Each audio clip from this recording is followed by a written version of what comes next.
ಹರೇ ಶ್ರೀನಿವಾಸ ಗುರು ರಾಘವೇಂದ್ರ ಭಜನಾ ಮಂಡಳಿ ಜಂಬೂ ಸವಾರಿ ದಿನ್ನೆ ಹತ್ತಿರ JP ನಗರ 8ನೇ ಫೇಸು. ಒಳ್ಳೆಯ ಭಜನಾ ಮಂಡಳಿ ಇದು. ಈ ಅಧಿಕ ಮಾಸದ ಪೂರ್ವಗಾಮಿಯಾಗಿ ತಯಾರಿಯನ್ನು ಮಾಡಿಕೊಳ್ತಾ ಇದ್ದಾರೆ. ಇವರ ಜೊತೆಗೆ ನಾವು ಕೂಡ ಒಂದು ಭಜನೆಗಳಲ್ಲಿ ಪಾಲ್ಗೊಂಡಿದ್ದು ನಮ್ಮ ಮನಸ್ಸಿಗೆ ನಿಜವಾಗ್ಲೂ ಸಂತೋಷ ತಂದಿಸ್ತು. ಒಳ್ಳೆಯ ಹಾಡು, ರಾಗಿ ತಂದೀರಾ ಭಿಕ್ಷೆಗೆ ರಾಗಿ ತಂದೀರಾ ಅಂತ. ಯೋಗ್ಯರಾಗಿ ಬಾಳಬೇಕು, ನಾವು ಭಾಗ್ಯವಂತರಾಗಬೇಕು. ಯೋಗ್ಯತೆ ಇದ್ದರೆ ಭಾಗ್ಯವಂತರಾಗ್ತೀವಿ. ಸುಮ್ಮನೆ ಹಣ ಬಂತು ಅದು ಬಂತು ಅದರ ಭಾಗ್ಯವಂತರಲ್ಲ. ಅದನ್ನು ಚಲಾವಣೆ ಮಾಡಲಿಕ್ಕೆ ಯೋಗ್ಯತೆ ಬೇಕು. ಹಣವನ್ನು ಚಲಾವಣೆ ಮಾಡಲಿಕ್ಕೆ ಯೋಗ್ಯತೆ ಬೇಕಲ್ಲ, ಸದ್ವಿನಿಯೋಗ ಆಗಬೇಕು ಧನ. ಅದನ್ನು ಪುರಂದರದಾಸರು ಆ ಸಮಯದಲ್ಲಿ ಹೇಳಿದ್ದಾರೆ. ಏನೇನು ಮಾಡಬೇಕು ನಮ್ಮದು ಒಂದು ಯೋಗ್ಯತೆ ಬಂತಂದರೆ, ಧನದಿಂದ ಯೋಗ್ಯತೆ ಅಥವಾ ಧನ ಒಂದೇ ಅಂತಲ್ಲ, ಅಧಿಕಾರದಿಂದ ಯೋಗ್ಯತೆ ಬಂದಿರ್ತದೆ. ಎಲ್ಲ ಅನೇಕ ಯೋಗ್ಯತೆಗಳು ಬರ್ತಿರ್ತಾವೆ. ಮನೆತನದಿಂದ ಯೋಗ್ಯತೆ ಬಂದಿರ್ತದೆ, ಪರಿಸರದಿಂದ ಯೋಗ್ಯತೆ ಬಂದಿರ್ತದೆ. ಇವೆಲ್ಲ ಯೋಗ್ಯತೆಗಳನ್ನು ಎದಕ್ಕೆ ಉಪಯೋಗಿಸ್ಬೇಕು ನಾವು? ಅನ್ನದಾನ ಮಾಡುವುದಾಗಿ. ಅಂದರೆ ಅನ್ನಗತ ಪ್ರಾಣರು ನಾವು ಕಲಿಯುವುದರಲ್ಲಿ. ಅನ್ನ ಅಂತಕ್ಕಂಥದ್ದು ಅನ್ನ ಅಂತಕ್ಕಂಥದ್ದು ಬಹಳ ಮುಖ್ಯ ಜೀವನಿಗೆ. ನಾವು ಅನ್ನದಿಂದಲೇ ಬದುಕಬೇಕಲ್ಲ, ಬೇರೆ ಯಾವುದೇ ಏನೂ ಇಲ್ಲವೇ ಇಲ್ಲ. ಚಿನ್ನ ತಿನ್ಲಿಕ್ಕೆ ಸಾಧ್ಯ ಇಲ್ಲ, ಅನ್ನವನ್ನೇ ತಿನ್ನಬೇಕು. ಅನ್ನದಾನವನ್ನು ಮಾಡುವವರಾಗಿ, ಏನು ಅನ್ನಛತ್ರವನ್ನು ಇಟ್ಟವರಾಗಿ. ಹಿಂದಿನ ಕಾಲದಲ್ಲಿ ಆ ರೀತಿ ಅನ್ನಛತ್ರ ಇಡ್ತಿದ್ರು. ಯಾಕಂದರೆ ಬೆಳಗ್ಗೆ ಎದ್ದು ದೇವ್ರ ಪೂಜೆ ಮಾಡಿ, ನಮಸ್ಕಾರಾದಿಗಳನ್ನು ಮಾಡಿ, ಧ್ಯಾನಾದಿಗಳನ್ನು ಮಾಡಿ, ನಂತರ ತೀರ್ಥದ ಬಗ್ಗೆ ಪ್ರಸಾದ ಬಗ್ಗೆ ವಿಚಾರ ಮಾಡ್ತಿದ್ರು. ಅವರಿಗೆ ಆ ಸಮಯದಲ್ಲಿ ಕಾರವಟ್ಟೆಗಳಂತ ಇರ್ತಿದ್ರು. ಆಹಾರವನ್ನು ವಿತರಣೆ ಮಾಡ್ತಿತ್ತು, ಫ್ರೀಯಾಗಿ ಮಾಡ್ತಿದ್ರು ರಾಜರ ಆ ಸಮಯದಲ್ಲಿ. ಅನ್ಯವಾರ್ತೆಯ ಬಿಟ್ಟವರಾಗಿ ಬೇರೆ ಯಾರು ಮಾತಾಡ್ಲಿಕ್ಕೆ ಹೋಗ್ಬಾರ್ದು. ಜಗತ್ತಿಗೆ ಬದುಕಲಿಕ್ಕೆ ಎಷ್ಟು ಬೇಕು ಅಷ್ಟು ಮಾತಾಡೋದು. ಫ್ಯಾಮಿಲಿ ವೈಫ್ ಕೂಡ ಅಷ್ಟೇ, ಮಕ್ಕಳ ಜೊತೆಗೆ, ಯಜಮಾನರ ಜೊತೆಗೆ, ಪರಿಸರದ ಜೊತೆಗೆ ಎಷ್ಟು ಬೇಕಷ್ಟೇ ಮಾತಾಡ್ರಿ. ಅನ್ಯ ವಾರ್ತೆ ಬಿಟ್ಟವರಾಗಿ ಅನುದಿನ ಭಜನೆಯ ಮಾಡುವವರಾಗಿ. ಪ್ರತಿ ಕ್ಷಣದಲ್ಲಿ, ಪ್ರತಿ ದಿನದಲ್ಲಿ ಭಜನೆ ಅಂದರೆ ಏನು ಪೂರ್ತಿ ಜೋರ ಹೊಡೆದು ಮಾಡಬೇಕಂತಲ್ಲ, ಮನಸ್ಸಿನಲ್ಲೇ ಹರಿನಾಮ ಸಂಕೀರ್ತನೆಗೆ ಭಜನೆ ಅಂತಾರೆ. ಒಟ್ಟಿನ ಮೇಲೆ ಭಜನೆ ಅಂತಕ್ಕಂಥದ್ದು ಬೇರೆ ಬೇರೆವಾದಂಥ ದೊಡ್ಡದಾದ ವಿಸ್ತಾರವಾದಂಥ ಅರ್ಥ ಇದೆ. ನಮಗೆ ಹೆಂಗೆ ಹೋಗ್ತದೆ? ತುಂಬ ಜನಗಳು ಸೇರಿದಾಗ ಎಲ್ಲರೂ ಸೇರಿ ಭಜನೆ ಮಾಡೋದು, 3-4 ಜನ ಇದ್ದಾಗ ಸ್ವಲ್ಪ ಭಜನೆ ಮಾಡೋದು, ಒಬ್ಬರೇ ಇದ್ದಾಗ ಮನಸ್ಸಿನಲ್ಲೇ ಭಜನೆ ಮಾಡೋದು. ಈ ರೀತಿ ಅನುದಿನ ಭಜನೆ ಮಾಡುವುದಾಗಿ ಅಂತ ಇದು ನಮ್ಮ ಒಂದು ಆತ್ಮದ ಉನ್ನತಿಗೆ ಹೇಳಿದರು. ನೆಕ್ಸ್ಟ್ ಏನಪ್ಪ ಅಂದರೆ ಪರಿಸರದ ಉನ್ನತಿ. ಮಾತಾಪಿತೃಗಳ ಸೇವಕರಾಗಿ, ತಂದೆ ತಾಯಿಗಳ ಸೇವನೆ, ಗುರು ಹಿರಿಯರ ಸೇವನೆ, ಎಲ್ಲವನ್ನ ನಾವು ಸೇವನೆಯನ್ನು ಅಂದರೆ ನಾವು ಸಮಾಜದಲ್ಲಿ ಬದುಕಿದಂಗೆ ಆಗ್ತದೆ. ಇಲ್ಲ ಅಂದರೆ ಬದುಕಿದಂಗೆ ಆಗಲ್ಲ. ಸಮಾಜ ಸ್ವಾರ್ಥಮಯ ಜಗತ್ತಾಗ್ತದೆ. ಪಾಪಕರ್ಮವು ಬಿಟ್ಟವರಾಗಿ. ಯಾವಾಗಲೂ ನೆಗೆಟಿವ್ ಟೆಂಡೆನ್ಸಿ ನಮಗೆ ಇರಬಾರ್ದು. ಯಾವಾಗಲೂ ಧನಾತ್ಮಕವಾದ ಚಿಂತನೆಯಲ್ಲೇ ನಾವು ಇರಬೇಕು. ಜಾತಿಯಲ್ಲಿ ಮಿಗಿಲಾದ ಜಾತಿ ಅಂದರೆ ಏನಪ್ಪ ಅಂದರೆ ಈ ಹುಟ್ಟಿನಿಂದ ಬಂದಂಥ ಜಾತಿ, ಅದು ಇದು ದೊಡ್ಡ ಲಿಸ್ಟ್ ಅದಲ್ಲ ಗೌರ್ಮೆಂಟ್. ಆ ಜಾತಿ ಅಲ್ಲ, ಮನುಷ್ಯ ಜಾತಿಯಲ್ಲಿ ನಾವು ಮಿಗಿಲಾಗಬೇಕು.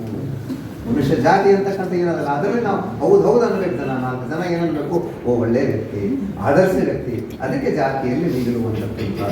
ನೀತಿ ಮಾರ್ಗದಲ್ಲಿ ಸಾಕರಾಗಿ ನೀತಿವಂತರಾಗಬೇಕು. ಅದರಲ್ಲೇ ನಮ್ಮದು ಮುಖ್ಯವಾದಂಥ ಮಾರ್ಕ್ಸ್. ನಮಗೆ ಗುರುಕಾರಣ್ಯವ ಪಡೆದವರಾಗಿ, ಗುರುಮರ್ಮವ ತಿಳಿದವರಾಗಿ, ಗುರುವಿನ ಪಾದವ ಸ್ಮರಿಸುವವರಾಗಿ, ಪರಮ ಪುಣ್ಯವ ಮಾಡುವವರಾಗಿ. ಇಲ್ಲಿ ನಾವು ಗುರು ಅಂತಕ್ಕಂಥದ್ದನ್ನು ಬಹಳ ಮಹತ್ವ ಕೊಟ್ಟಿದೆ. ನಾವು ಗುರುವಿಗೆ ಮಹತ್ವ ಅಂತ. ಯಾಕಂದರೆ ಆ ಪರಂಪರೆ, ಗುರುವಿನ ಪರಂಪರೆ ಬಂದಿದೆ.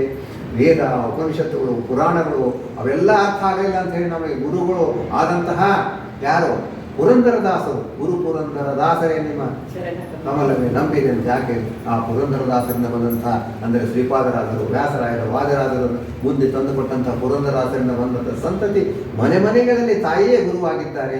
ಅದನ್ನು ನಾವು ಈ ಕರುಣ್ಯವನ್ನು ಬೆಳಿಬೇಕು.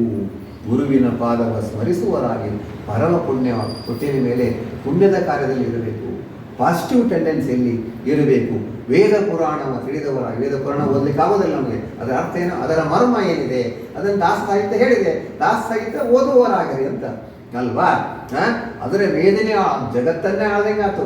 ಸುಧಾವ ಪಠನೀಯ ವಸುಧಾವ ಪಾಲನೆಯ ಅಂತೇಳಿ ಜಗತ್ತರ ಆಳ್ಬೇಕು, ನ್ಯಾಯ ಸುಧಾದರೂ ಓದ್ಬೇಕಂತ ಹೇಳಿದ್ರಲ್ಲ, ಹಾಗೆ ಜಗತ್ತನ್ನು ಆಳ್ದಂಗೆ ನಾವು ದಾಸ ಸಾಹಿತ್ಯವನ್ನು ಓದಿದರೆ ಜಗತ್ತನ್ನೇ ಆಳಿದ್ದೀವಿ. ಯಾಕಂದರೆ ಊರೆಲ್ಲ ಜಗತ್ತಲ್ಲಿ ತಿರುಗಾಡುವಂದ್ರೆ ಎಕ್ಸ್ಪೀರಿಯನ್ಸ್ ಬರ್ತದೆ. ಅದೇ ರೀತಿ ದಾಸ ಸಾಹಿತ್ಯ ಅಧ್ಯಯನ ಮಾಡಿದರೆ ಎಕ್ಸ್ಪೀರಿಯನ್ಸ್ ಬರ್ತದೆ.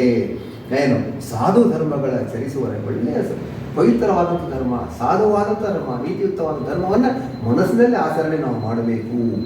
ಓದಿ ಗ್ರಂಥಗಳ ಪಂಡಿತ, ದಾಸ ಸಾಹಿತ್ಯ ಓದಿಬಿಟ್ರೆ ಪಂಡಿತರಾಗ್ತೀವಿ. ಆಯ್ತಾ?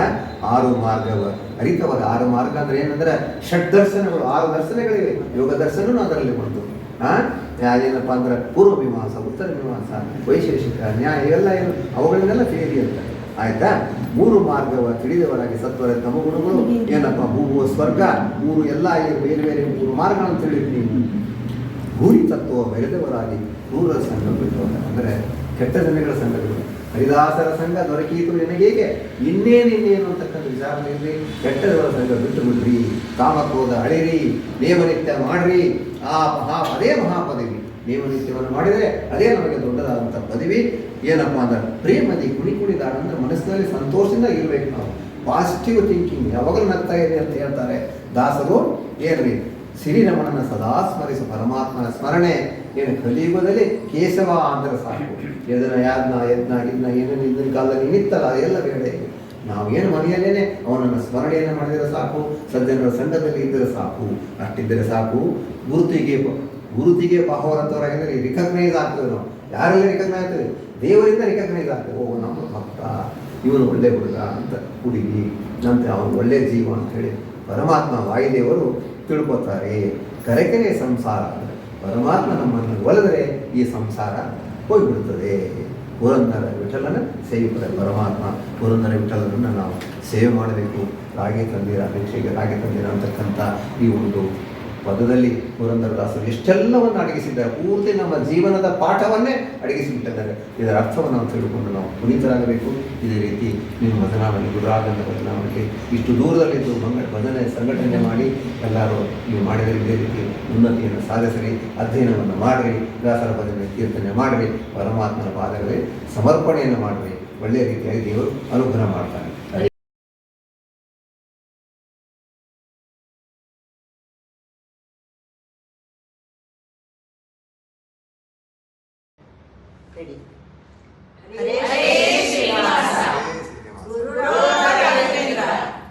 श्रीराम जय राम जय जय राम, श्रीराम जय राम जय जय